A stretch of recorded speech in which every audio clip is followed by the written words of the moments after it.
There are words that describe, others merely name.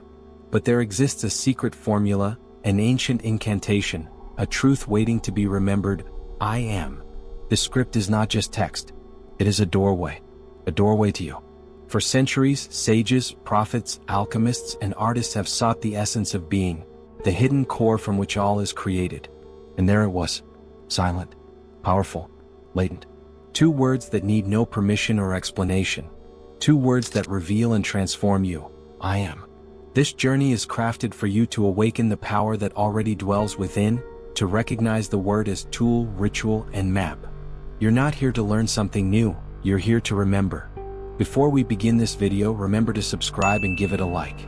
They say the world was created with words, not with tools, not with plans, not with formulas, with words. And among them 2 hold more weight than 1,000 libraries: I am. These are not mere terms, they are a portal, a frequency, a spark of the divine in the clay of the everyday. When you speak those words, you're carving reality. You're telling the universe who you are, even if you don't fully know it yet. From the moment we learned to speak, we began to define ourselves. I am shy. I am poor. I am the one who fails. Phrases tossed off without thought, repeated like unconscious mantras. But each I am is a sacred declaration, a key that opens or closes invisible doors. What you repeat builds you. What you affirm either limits or expands you. Just imagine how often you trigger that spell without realizing it. Tired, frustrated, distracted, you say, I'm terrible at this. I am incapable. I'm just like that, what can I do? As if your essence could be reduced to a fleeting moment. As if the soul could be confined to a phrase.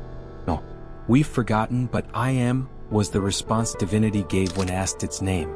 It didn't say I have, I want, or I was. It said I am. Like fire. Like the ocean. Like pure presence. So today, this first chapter isn't just an explanation, it's a silent ritual. A call to pause. To listen to how you name yourself. To recognize that each time you say, I am, you're designing the architecture of your life. Choosing the hue of your thoughts, the weight of your emotions, the shape of tomorrow. Because language is never neutral. It is magic, it is code, it is creative impulse. And if you dare to honestly observe what I am you've been planting, you'll discover the hidden garden within. Some sprouts will be inherited thorns. Others, flowers you've yet to realize exist. And there begins power. Once you see it, you can choose. Not erase what you've said, but rename it with a different frequency. So it's not too late. There is no final error. Only words waiting to be redeemed. Today you can say, I am awakening consciousness. I am fire that transforms. I am the one who chooses another story. And when you do, something moves. Not outside. Within. Because you are verb in motion. You are story coming alive. You are a being that names and recognizes itself. And in that instant, the world changes with you.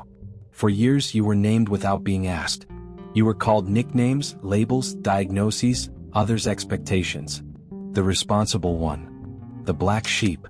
The one who always makes mistakes. The one who never says no. And unknowingly, you began to repeat them. To act the role. To believe that was you. As if your true name had been buried under layers of borrowed stories. But there comes a moment, and maybe this is that moment, when you feel the call to rename yourself. Not as a reaction, but as a revelation. Because the I am you inherited no longer fits. It doesn't vibrate in your body. It doesn't represent your soul. And though it's scary, you're ready to let it go. To rename is not to forget your past, it is to reclaim the power to say, I am now. It's to rebel against the voice inside that repeats what they told you, and to replace it with a voice that's conscious, chosen, revealed. It's as if your spirit has been waiting for you to finally speak to it with your true name. People change when they dare to say, I am not what they said I was. But real transformation begins when you say, I am who I choose to be. That affirmation doesn't come from the mind. It comes from the body, the heart, a place that exists just before words. It's the verbal rebirth. The invisible rite of passage that transforms the one who names himself. And once you cross that doorway, you arrive at an even deeper terrain. Presence. Because naming yourself is one thing, but embodying it, living it, is another. It's not enough to say, I am light, if you don't embody it. It's meaningless to declare, I am peace, if you flee from your own shadow. The next step is anchoring. To be here. To be now. To be without masks. Presence cannot be faked, it is cultivated. It's that silent quality in someone who doesn't need many words to be felt. It's not perfection. It's authenticity. You're tired and you admit it. You're joyful and you share it.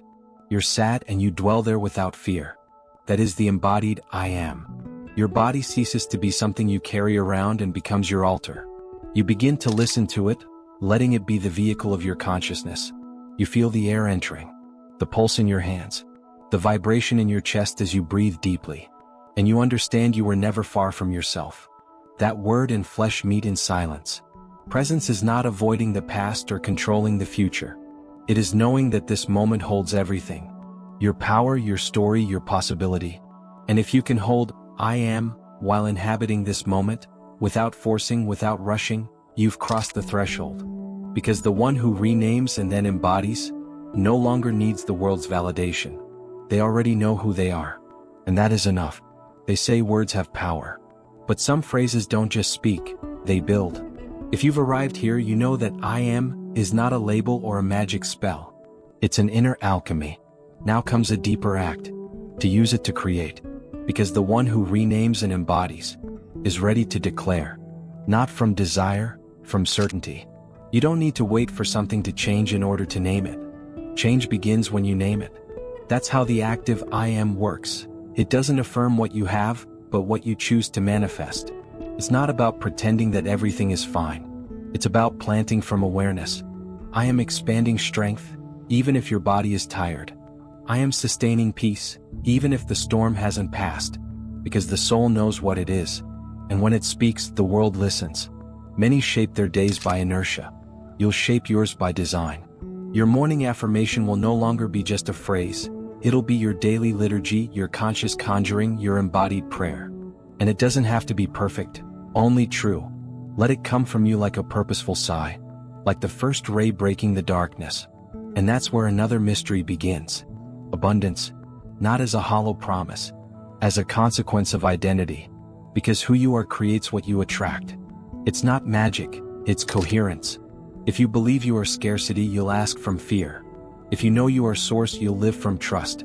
I am and abundance are inseparable. They nourish one another. So listen closely. Every time you say, I am abundance, you're not seeking wealth. You're remembering that you are wealth. That prosperity begins with how you think, how you feel, how you treat yourself. That your relationship with money, time, and others reflects your relationship with yourself. And there's no judgment in that, only choice. Is it hard to believe? It doesn't matter. Say it anyway. Make it ritual. Breathe it. Write it. Draw your creed. Each day choose a phrase that represents you, that expands you, that challenges you, that connects you. Because even if the world remains the same, you won't see it the same. Because you are telling yourself, I am creator. I am worthy. I am an open channel. And that changes everything. Not tomorrow. Today. At the end of this path, you're not where you began. Not because you've changed, but because you've finally named yourself. Your voice no longer repeats borrowed formulas or revives inherited stories. You have pronounced I am from a deeper place. And there, exactly there, reality responds. Because the universe does not listen to the one who begs, it listens to the one who declares. This is not the end of the script. It is the beginning of your rewriting. A life of ritual, of abundance, of presence. May each phrase you speak be a divine affirmation. May each step you take be anchored in your creative word. And may every moment bear living proof that when you say, I am, the world replies, yes you are. As always, if you like this video, don't forget to subscribe and give it a like. See you in the next one.